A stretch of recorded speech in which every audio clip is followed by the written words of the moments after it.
Salam dostlar. Добрый вечер, как дела? Əsəbindən gözlərim dolur, əsəbindən.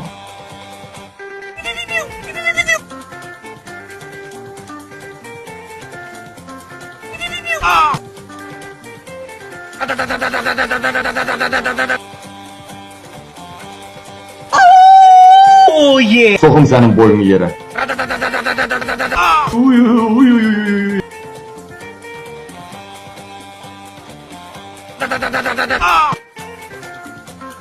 Salam olsun herkese, adımı çəkmirəm nəsə. Baxanlar tanıyırlar, nədəsə qınıyırlar. Belə şey mən görməmişəm. Siz görmüsünüzsə yazın.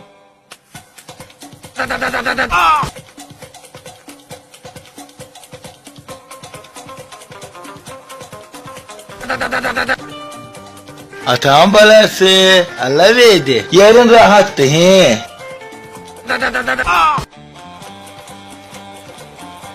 Selamünaleyküm. Alo.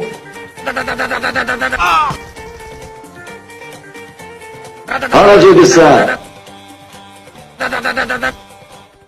Ben de insanam axı, mən də canam axı. Qabil Məmmədov öldürüldü.